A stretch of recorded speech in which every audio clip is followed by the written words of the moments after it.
Hello, everybody. For the record, Gary No Bull Schmidt. I'm a candidate for county commission in Storey County. I've lived there going on 5 years now. I've been in northern Nevada. I lived in Washoe. I've lived in Dayton. Been here a half a century. A lot of you out there know me. Let me just tell you a couple things. I bought my first house, investment house, 62 years ago. I was 18 years old, just out of high school. I bought a flat top Eicher home in San Jose. I went to Los Altos High School. I went to San Jose State University. I bought a flat top Eicher house at the courthouse steps for, I think it was $5,700. I sold it 3 weeks later for $7,800. Right now it sells for about $2.2 million. I bought several of them and resold them at the time. But I've been in a variety of businesses. I've been in the tourism, hospitality industry. I'm a longtime owner of the Reindeer Lodge. I've had a half a dozen nightclubs. Been in the concert production business. I could tell this story to this audience. You're old enough. I was the first one to ever bring the Doobie Brothers to the state of Nevada. In 1972, I paid them $300, and they drove up in their van from San Jose, slept in it overnight. They opened the show for the Elvin Bishop Band at Livestock Pavilion here, and they thanked me profusely on their way home the next morning for paying them twice as much as they'd ever made before. And I know that because I hired them in San Jose for $150 all the time. Eddie Money worked at my club in Sunnyvale, California for an entire year. On Sunday nights, he did 4 sets with a 4-piece band. I paid him $135 a night. He worked there on his 25th and 26th birthday. On his which was on Sunday and then Monday morning, because you play till 2 in the morning, so his 26th birthday was on the Monday morning. He went up to Bill Graham Productions in San Francisco and signed his record deal with FM Productions that Monday. We sat and talked about it that night. He signed with Bill Graham Productions there, and he called me about Wednesday and said, "Gary, I don't think we'll be back next Sunday." 4 months later, he opened a show at the Coliseum for the Rolling Stones for Bill Graham. Yeah, and one of the few people, Eddie Money, yeah, and one of the few people that Mick Jagger ever let, few opening acts that Mick Jagger ever let do an encore. Was at that show. But that's just a little bit of background. You know, Storey County, I'm just happy to live in Storey County, happy to live in Virginia City. We live right on Main Street. You'll see this car here's my trunkmobile. I've been driving for about 8 years up there. I'll tell you a couple things about Storey County. The county commission is only 3 members. I think it should go to 5, because Storey County has, among other things, the largest industrial park in the world. Yeah, that's true. And Storey County is about 450 square miles, 160 square miles of a little over 40% of the county is the industrial park, one industrial park. And Storey County also has Virginia City and the DT Railroad, which is the most significant historic rural tourist attraction in the western United States, and certainly the most significant in Nevada. I'm a perfect fit for county commission up there. The county is run well. It's got a surplus budget right now. It hasn't always had that because of the industrial park. Now Tesla at the industrial park, which is about a 4,000 acre plant, not the building, but they have, their portion is about 4,000 acres. Had a 10-year moratorium on the property tax. It just expired. They had a 20-year moratorium on the sales tax, so I've got 10 years to go on that. But the budget, the revenues for Storey County are $45 million last year. This next year, there's gonna be an additional, and we have a small surplus with that. This next year, there's gonna be an additional $12 million revenue from the property tax on the test plant. So that's like a 1/3 increase. And what Storey County is run relatively well compared to Washoe County and some other places. So nothing really needs fixing, but it could stand some improvement. And I'm the perfect fit up there because of my background in hospitality and tourism industries and my background in real estate. Now what the county has to do is be prudent with that extra $12 million.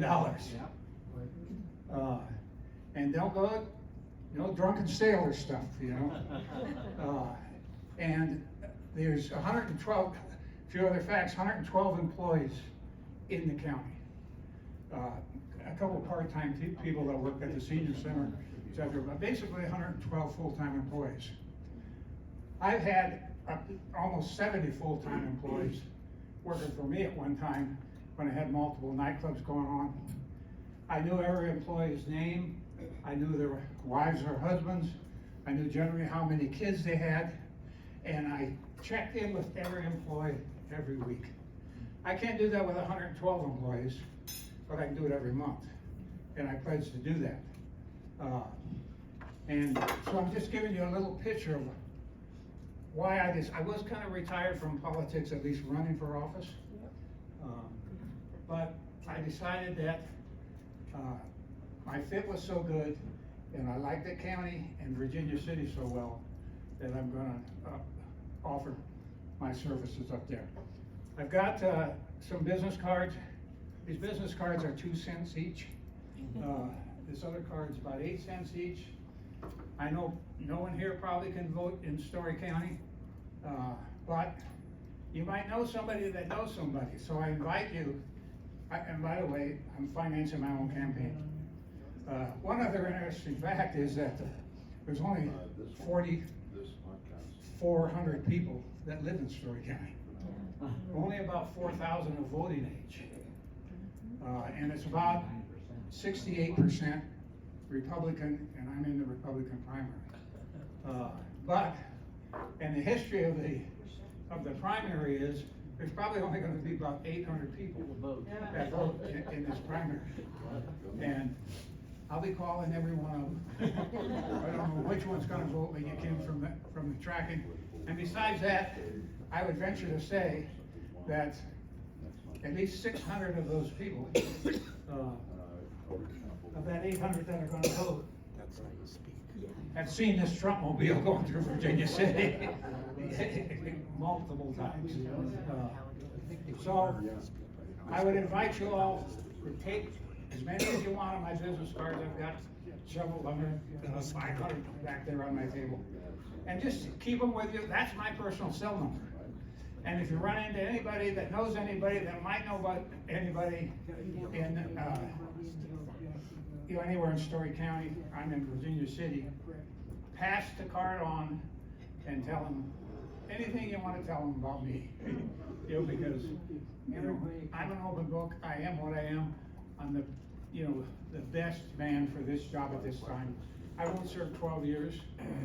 Probably won't live 12 years. But not likely to serve 8.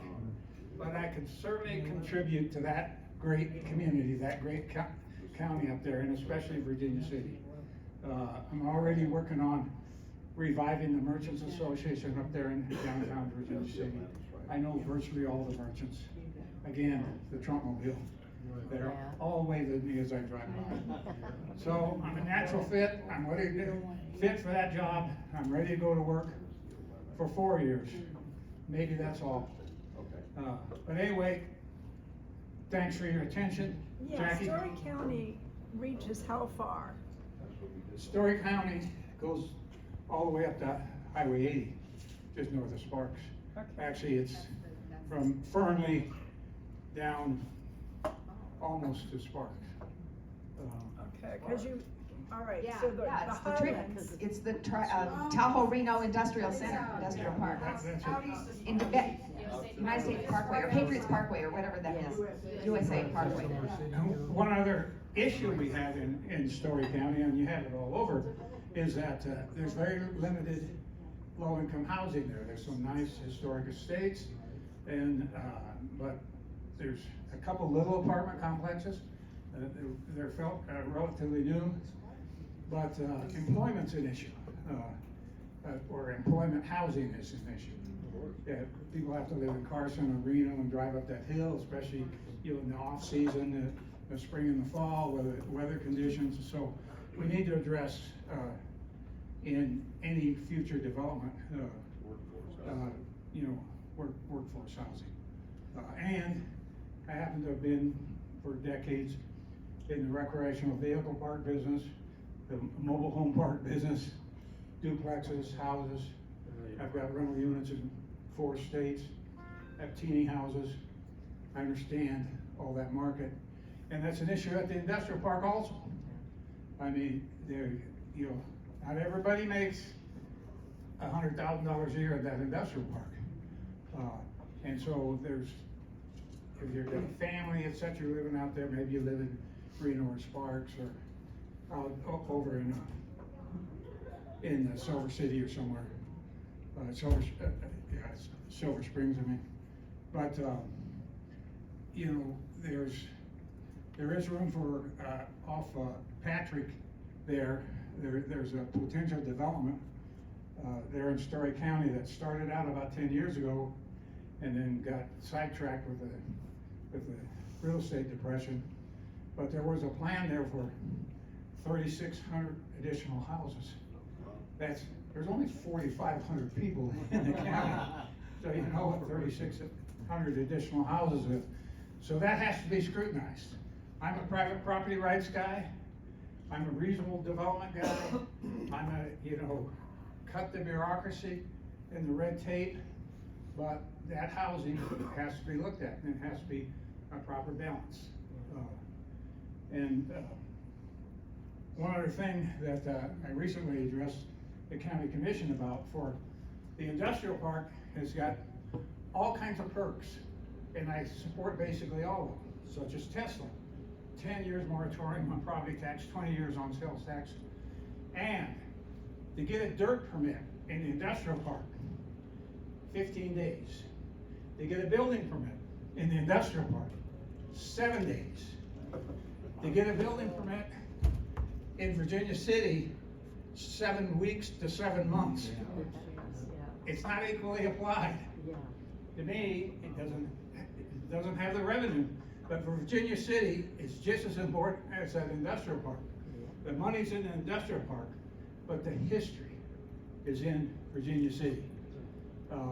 And that's one of the things I'm able to address and would address there. To cut some of that red tape in Virginia City, just like they've cut it in the industrial park. Gary, you mentioned Tesla a couple of times. Isn't also Amazon and Panasonic part of TRIP? Yes. Oh yeah, and Walmart's got, I forget whether it's a 40 acre freezer. I mean, the biggest freezer in the world. And there's others that have gotten deals out there too, but not as, some of them have expired and not as significant as Tesla, yes. Yeah, how well do you get along with Lance Gilman? He's got quite a reputation. Well, I know Lance real well. I just talked to him a couple days ago. Lance and I, we didn't know each other at the time, but when I was bringing the Doobie Brothers here to Nevada, he was working at Capitol Records. He was a record company executive. And of course, Lance built and owned the Hardy plant down in, Hardy store down in Carson City. And I've known him for a long time. There's an issue there because Lance is term limited out now. This is his last year serving. His son is running for that seat, which is District 3. In Carson City, there's 3 districts. There's one commissioner from each district, but you run countywide in both the primary and the general. So I know Lance real well, I know his son real well. And one of the issues up there that I am gonna address is transparency. The Storey County has had a reputation for a century and a half as a backroom good old boy, corrupt political environment. As lots of places have, but Storey County is probably the worst. And they had some issues with the open meeting law, they have some issues with the public records law, and one of the issues was Lance Gillen. For the last 12 years, he voted on every issue that came up at the industrial park. Should have recused himself on every one of them.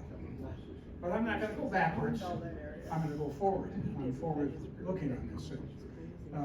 But if on the commission and his son is elected, his son will not be voting on anything on the industrial park. That's one of the reasons I support 5 county commissioners for Storey County. Because it's real difficult when you have just 3 commissioners, because virtually they can't talk to each other. Right now, it's got a 125, 150-year-old water system going through town. It's not only got lead, but it's got asbestos piping in it somewhere. And on B Street, just as an example, last year we repaired that pipe 3 times. Now, one commissioner can't go to another commissioner and say, you know what, we should stop repairing that pipe. We should bite the bullet and take that whole thing out and replace it. Open meeting law violation. One person can't say that to one commissioner to another commissioner, because that's a quorum. You know, Yeah. Okay, they do Gary, it all the time, but it won't be done when I'm in office. Gary, God bless you, but we have more time for you Okay, in okay. Storey County than we have for our own Okay. candidates. I thought you had to recuse yourself. You can't force him to recuse himself. Oh, Unless I might get him informed. No, you can't talk. You just can't. well, you can't force it, but You can bring it out. you could file an open meeting law violation against it, just because you sit on the board with it. I mean, trust me, it won't happen if I'm on the board, and it'll be replaced by town hall meetings. And they won't be in that stuffy courtroom. It's a great historic courtroom upstairs, you know, where they used to sentence people to be hung, you know, right there, the furniture's still the same. But the town hall meetings will be in the bucket of blood, or the Red Dog, or the Ponderosa, or the Bonanza down, and you put a broad agenda on there, discussion and possible action on, you list about 15 things, and you bring the townspeople in. You know, in the last, I'm gonna finish it up here, but in the last 5 months at the Storey County Commission meetings, there's been 3 public speakers, and I was one of them. So it's intimidating, and they have a backroom, smoke-filled deal. Don't worry about it, we'll take care of attitude, and I can change that single-handedly. And those that know my reputation know that's a fact. You know, if you don't think I can change that reputation and that process all by myself, I'll tell you one thing: you just don't know Schmidt.